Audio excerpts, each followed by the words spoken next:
So, thank you all for coming. Hopefully we don't need a translation here. Everybody gets my English. I'm going to talk about, I've been asked to talk about the morality of capitalism. Now I know that since there are a lot of objectivists in the room, that I'm probably not going to say anything new to anybody here, so I apologize in advance for that. We can do a Q&A and you can ask me new stuff in the Q&A. But you know, on this particular topic, I don't have that much new to say. But let me put it this way, and I think this is true for anybody who is an advocate for free markets, for capitalism, that we're all really challenged. We're really challenged by a real contradiction, if you will, a real mystery that exists out there. And the mystery is this, right? Capitalism works. It's obvious capitalism works. All you need is some eyes to see the world, to know a little bit of history, or to know the science of economics, and you know that capitalism works. It doesn't require any particular massive level of sophistication to figure out capitalism works, right? We're in Latin America. It's relatively easy to give you an example, right? You've got two countries in Latin America right now. One, which 30 years ago was the richest country in Latin America on a per capita GDP basis, has more oil reserves than Saudi Arabia. It's not really good oil, but it's still more oil reserves than Saudi Arabia. They should be a rich country. They were a rich country 30 years ago. And then they adopted socialist policies, and what happened to them? They became the poorest country in Latin America, right? This is Venezuela. It's easy, right? We can see exactly when it happens.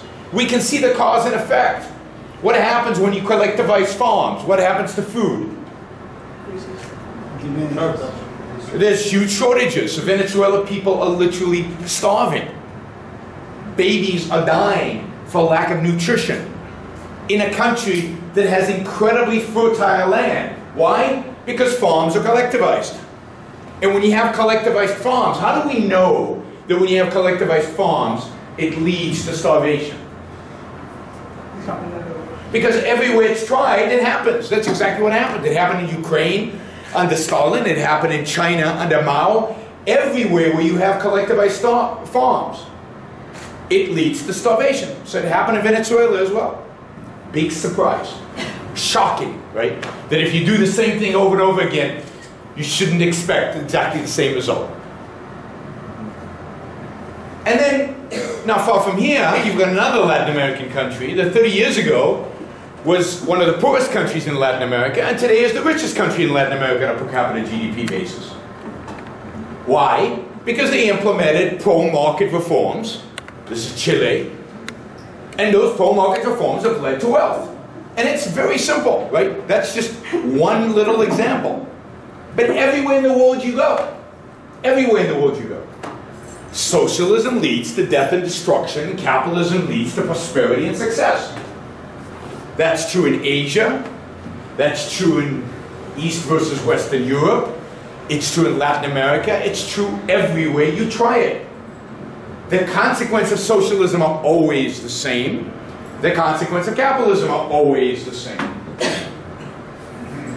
Now this is the mystery. If that's true, and I think it is true, I think it's undoubtedly true, again, you just need eyes to go and travel a little bit around the world and you can see it. There's a direct correlation between economic freedom and prosperity. What we care about is the poor, or what we care about is wealth creation, it's standard of living, that capitalism is overwhelmingly the right system. Not knowing anything about economics, just by looking at different countries and looking at their examples. How many people have been to Hong Kong? Anybody been to Hong Kong? I always say, you gotta go once in life to see Hong Kong. It's amazing. It's an amazing place. More skyscrapers than New York City. A GDP per capita higher than the United States. And yet, 7.5 million people crammed on this little space. And yet, 100 years ago, it was a little fishing village. There was nothing there. Hong Kong has no natural resources. Nothing. So why is it so rich? Why is it so successful? Why is it so beautiful? Because the British came, and all the British did was establish the rule of law, protect contracts, protect property rights, and nothing else. No safety net, no welfare, no free health care, nothing. Just property rights and contracts. You couldn't even vote. And yet, because it was fundamentally, economically, and socially free, people from all over Asia went there. And they came there poor with nothing. But they were free to start businesses, free to innovate, free to be entrepreneurs, free to work hard and keep their money, free to make stuff and build stuff, and they became rich. They became rich. So everywhere it's tried, it succeeds. So this is the mystery. If that is all true, then why do we all still hate capitalism? Why is the West and everywhere else really moving away from capitalism, not towards capitalism? Why is every single place on the planet, almost every single place on the planet, moving today away from free markets? Why does Donald Trump think that you can increase wealth by increasing tariffs, by barriers to trade? I mean, it's mind-boggling. It's nuts. Right? And yet, this is the pattern all over the world. We move away from capitalism. We don't want capitalism. We still think capitalism is a dirty word. Nobody is actually moving towards the system we all know works. We all know works. Even the socialists know it. Everybody knows it. Everybody knows it. Because again, all you need is eyes and to travel a little bit about the world, and it's right there in front of you. Even Argentina was much freer when it had a free market. It is much poorer when it moved towards socialism and statism. All of the historical evidence is on our side. All of it.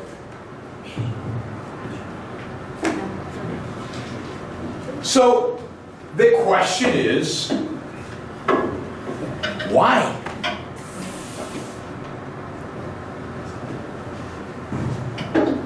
And I don't think the answer is in economics.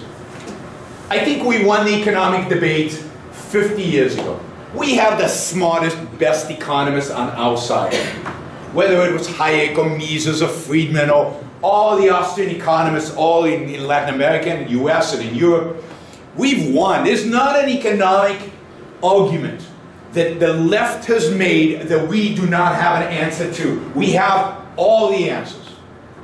It's not a historical argument. History's on our side. Every example in history suggests socialism leads to death and destruction, capitalism leads to prosperity and good stuff. Even for poor people. They're better off under capitalism. By far. Not even close. So what's going on here? Well, what's going on here is I think that what we're losing are the more fundamental ideas. So let's talk about that. What is at the end of the day, what is capitalism about? What's the essence of capitalism? Why do we go into the marketplace? Why do we participate in the market? Any marketplace. What's the purpose of it? Yeah, but why do we want exchange? What's the purpose of exchange? Pursuit of happiness. Whose happiness? My happiness. Your happiness, yes. The marketplace is a place to which we go to in order to make our own lives better. The marketplace is a place where we pursue our self-interest. Why does Steve Jobs make one of these? Why does he make this? Because he wanted to get money from it. Because he makes a lot of money, right? And when people say that, usually not, maybe not in this group, they always laugh a little bit because it's uncomfortable to say, I do this to make money. Oh, that's self-interested. You're not supposed to say stuff like that. But was it just about money? No, I think Steve Jobs, why he did not invented the iPhone just for money. There's a personal satisfaction. Yeah, he loved this. Yeah. He loved it. But let's be clear. The profit margins on this, Are high. when they first came out, was 60%. Steve Jobs did this to make money. And because he loved it, because he had a passion for it, because it's beautiful. And he wanted to create beautiful things in the world. He didn't do it for me. He didn't do it for you. He did it for Steve Jobs. I like to tell the story of my first iPhone that I bought in 2008. And I went to buy, you know, the US economy was declining, it was going into a recession. And I went to buy my first iPhone because I wanted to help stimulate the US economy. I read my Keynes, and I knew that consumption drives economics, so I wanted to help drive the US economy, because I know that's why you go shopping. You go shopping because you want to help your fellow man, you want to make sure people have jobs, and you want to stimulate the Argentinian economy, right? Chinese economy. What's that? Chinese economy. You want to stimulate the Chinese economy. Well, you're shopping in Argentina, so you want to stimulate the Argentinian economy and the Chinese economy. Trade is not a zero-sum game. You win-win. No, you go shopping because you want to make your life better. We all do that. We want to have nice clothes because we want to look good. We buy an iPhone because we want to be cool, or because we want to be productive, because in some way it enhances our own lives, or at least that's what we believe. We make mistakes. Sometimes you buy a lemon, what you call a lemon, right? A product that is not, I don't know if it's translatable into Spanish, but a product that doesn't work out. It's bad, it's flawed. Or it turns out you didn't really want it, you didn't really need it. But your intention is always to improve your own life. So markets are a place in which we come together in pursuit of our own self-interest. Now, this is not a new observation. Adam Smith in The Wealth of Nations says, the reason the baker bakes his bread is not because he loves you. He doesn't really care about you. He's baking the bread because he's trying to make a living for himself. Hopefully, he likes baking bread and he's enjoying it. But his primary reason is to make money so he can feed himself and feed his family. So this idea about self-interest has been around for a long time. But this is the problem. And I think this is a really deep, fundamental problem. From an ethical perspective, what do we think of self-interest? Morally, is self-interest a good thing or a bad thing? Now, I know in this group, you guys are unusual, right? But what does the culture believe about self-interest? Is it good? No. I mean, when you're this big. I mean, I grew up I had a good Jewish mother, right? My mother taught me what? If you want to be good, if you want to be noble, if you want to be virtuous and moral, you must be selfless. You must sacrifice. Sacrifice meaning giving something away and expecting what in return? Nothing. Nothing, or something less valuable. So nobility, virtue, goodness, the very essence of morality means to be selfless. But nobody's selfless in the market. Capitalism isn't about being selfless, it's about being selfish. It's about being self-interested. So, my argument is, even if we know that capitalism works, we're uncomfortable about it. And we don't want to believe it. And we'll make excuses not to believe it. Because it cannot be moral, it cannot be right, it cannot be just, because it's about self-interest. We are taught that self-interest is the devil. It's evil. It's bad. I mean, think about somebody like Bill Gates. Bill Gates, second richest man in the world now, keeps changing. Jeff Bezos is number one. And you could do this with Jeff Bezos, but it's better with Bill Gates for a reason you'll see in a minute. Bill Gates made $70 billion for himself. How did he do that? How do you become a billionaire? General question. How do you become a billionaire? What's that? Well, it's an interesting story. He bought a software for very cheap and sold it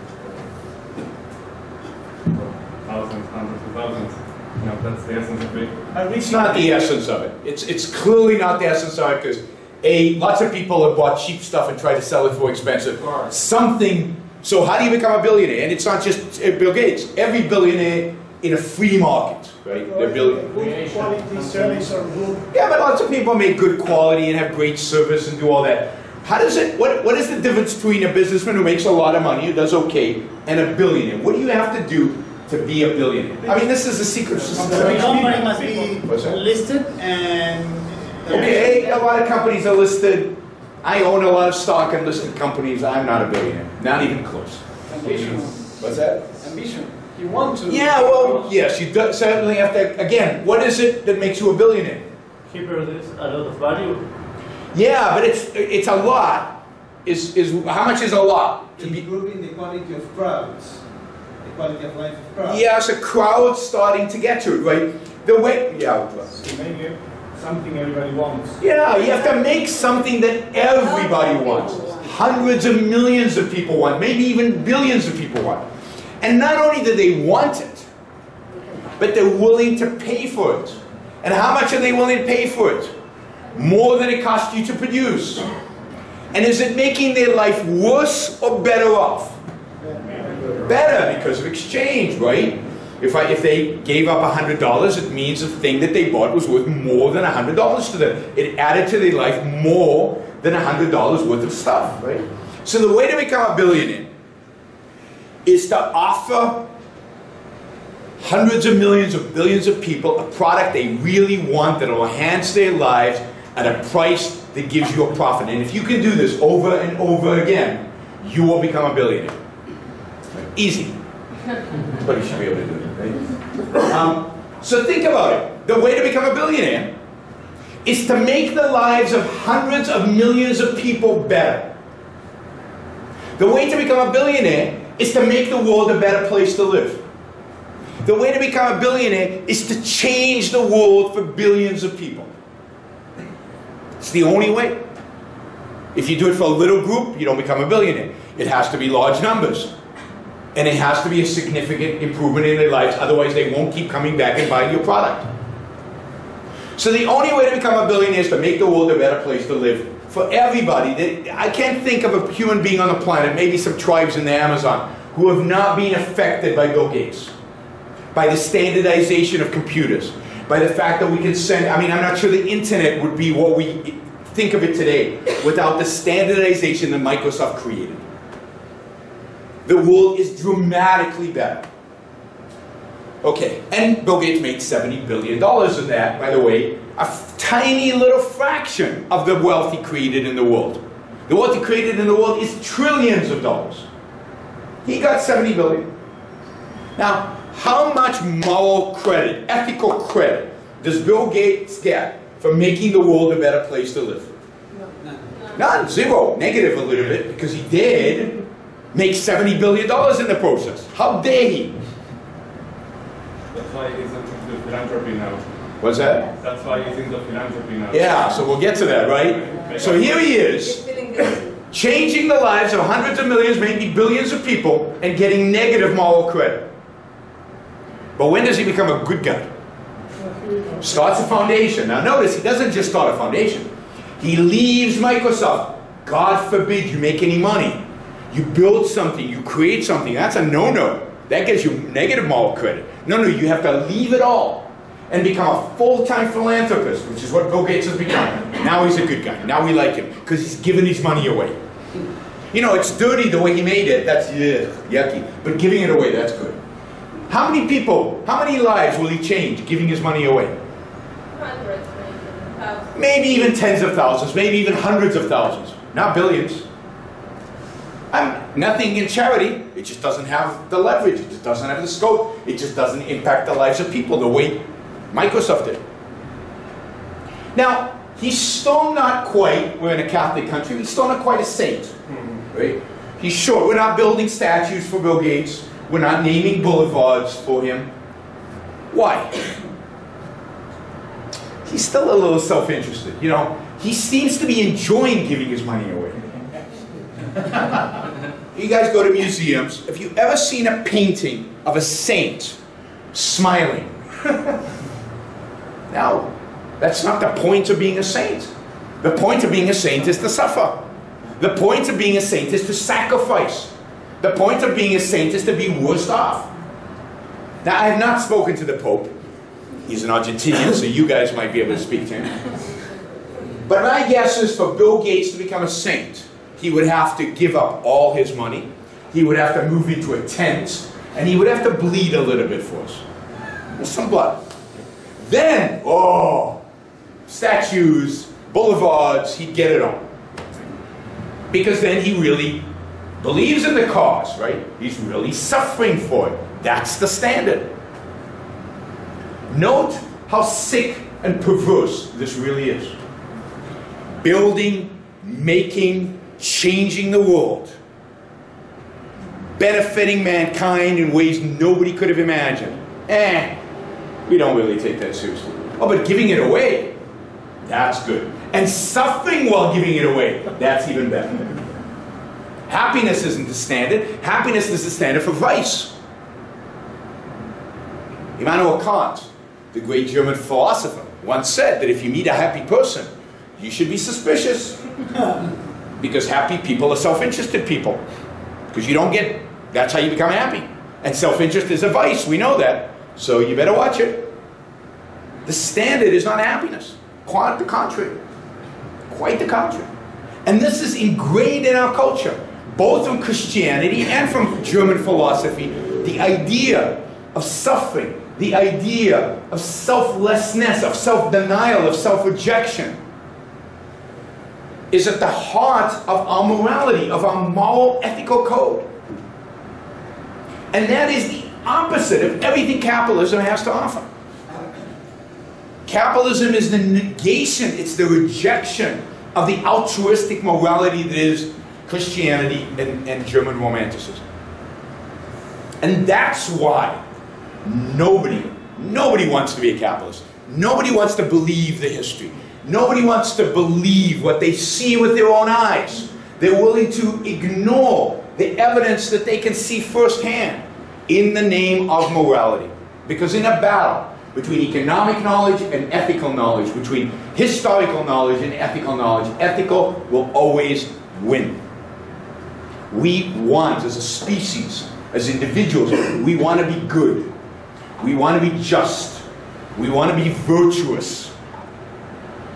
And if you're good, just, and virtuous, given the moral code we have in society today, you have to be a socialist.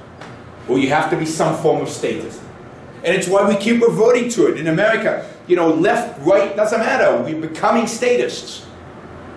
We want to help people. We want to, you know, that's the focus. We want to give. We're producing, creating, act. That's for those greedy capitalists. And nobody, and this is the great tragedy in my view, nobody has offered an alternative to this morality except for Ayn Rand. And the sad, in my view, the tragic thing in the liberty movement, if you will, is that the great thinkers in the liberty movement have never taken morality seriously and have never taken Ayn Rand seriously. But without her, we will not win. Without her, capitalism cannot be successful. Because she is the only person ever, certainly in the last 2,000 years, to seriously challenge the morality of altruism, the morality of placing the well-being of other people as most important, as the primary, as your focus in life. And not only did she challenge that, but she provides an alternative. Because what do the altruists tell us about self-interest? They don't just tell you it's bad, but they give you illustrations. Because when I say self-interest, what do people think?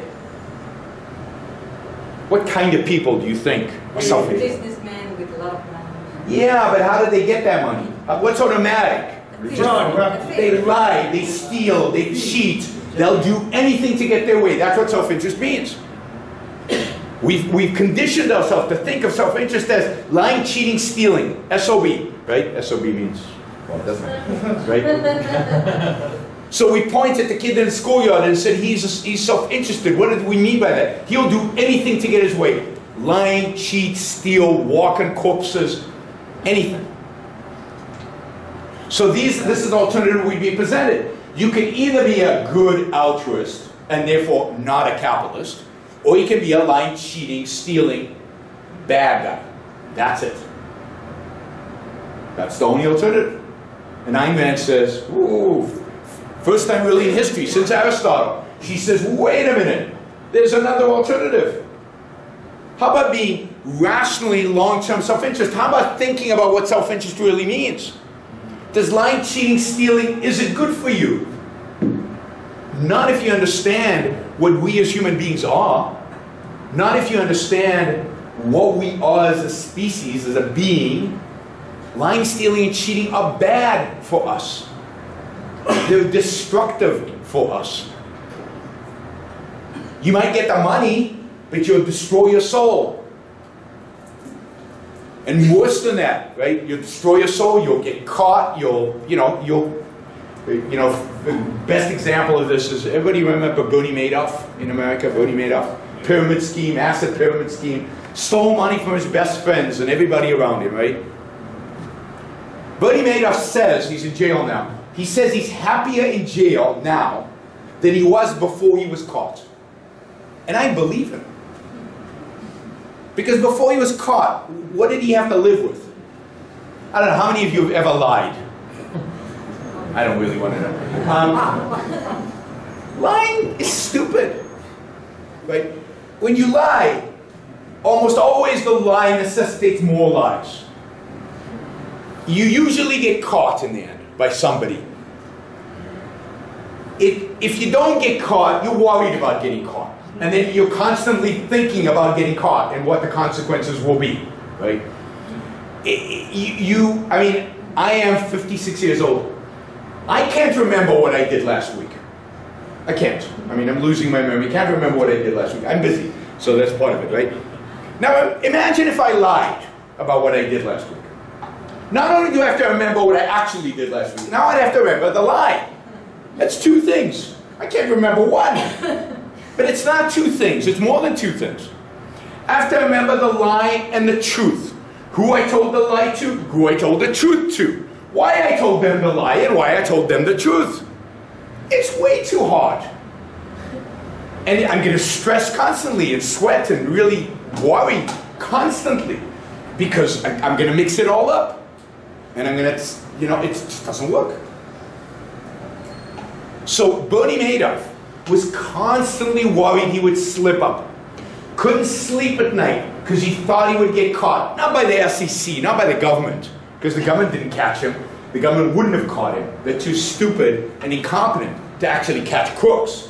They're too busy monitoring me and making sure I fill out my forms and I've dotted my I's and crossed my T's and done all the regulatory things that need to be done. When there are real crooks out there, they can't catch the real crooks. They're too busy for that. You know, Bernie Madoff, there was a hedge fund manager who wrote the SEC. The SEC is the regulatory agency that's supposed to catch crooks. He wrote them, this hedge fund guy wrote them 2 memos, long memos, explaining why Bernie Madoff was a crook and what he was doing. And the SEC didn't do anything about it. How was he caught? Anybody know how Bernie Madoff was caught? His son called up the SEC and said he was a crook when his son discovered. Same son committed suicide a year later because of the shame of the whole thing. So this is what Bernie Madoff was afraid of, that his son would figure it out, or his best friends would figure out that he's stealing their money. And he couldn't live with himself. Lying is an awful strategy for successful living. If you want to live a successful life, not just materially, but spiritually in every aspect of your life, lying is unbelievably destructive. And stealing is an admission that you're incapable of taking care of yourself, of producing the things that you need for yourself. So what do? You find somebody who can take care of himself and you take his stuff by force. That is destructive to your self-esteem. It's destructive to everything it means to be human. Thieves are not happy people. The only profession in which lying leads to success is only one profession in which lying politics. And let me tell you, they're not happy. Have you ever met a politician who you thought was happy? I mean, all you have to do is look at Hillary Clinton and Bill Clinton, and they look miserable constantly, because they are. Because liars are miserable. And this is true of all politicians I know. I don't know any politician who's happy. They're all miserable, because they're all liars. When you create a profession where the way to succeed is through deception and undermining reality, you're creating a profession in which everybody's going to be miserable. So Ayn Rand actually presents us with a positive vision of self-interest, which means, what's the most important thing for being human? What makes us human? What makes us human? Our reason, our ability to think, our ability to be rational, observe reality, integrate the knowledge from reality, abstract, think conceptually. That's what makes us human. So for her, being self-interested isn't about lying, stealing, and cheating. The contrary, it's against that.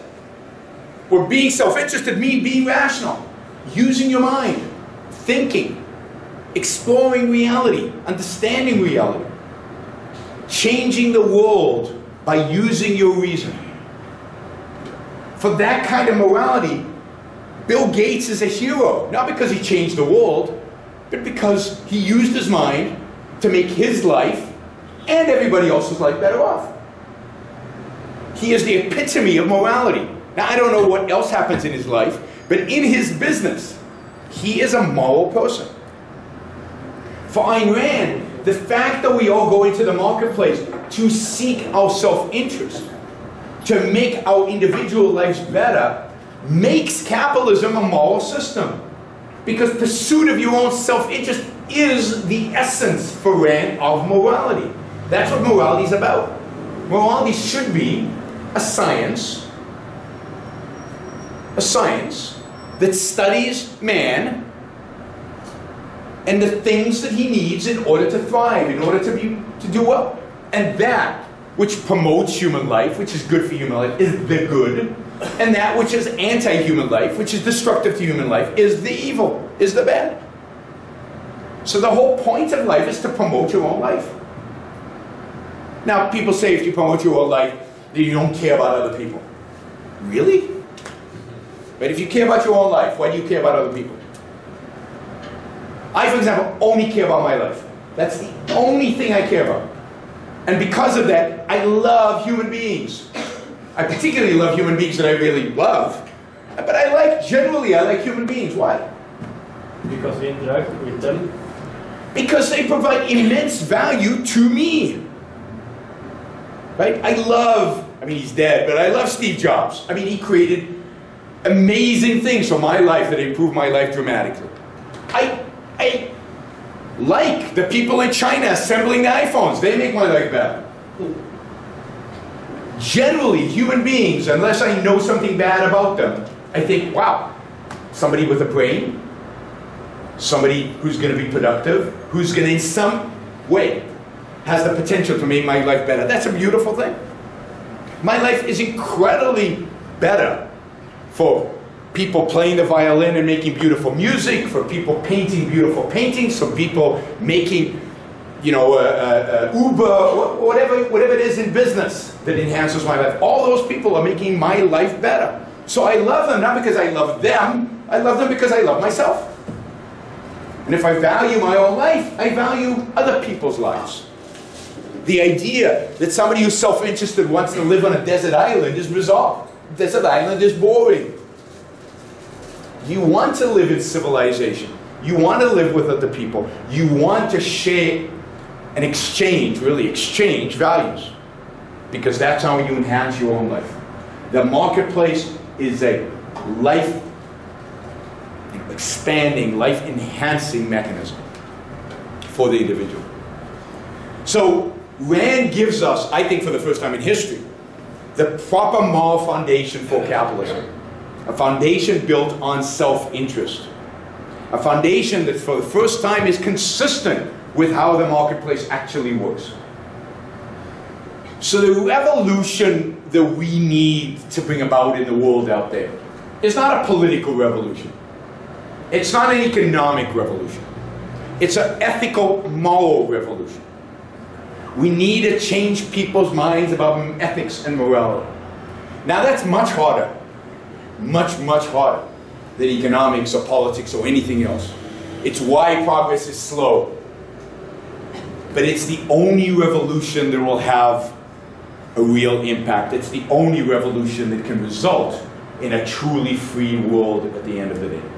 Thank you all.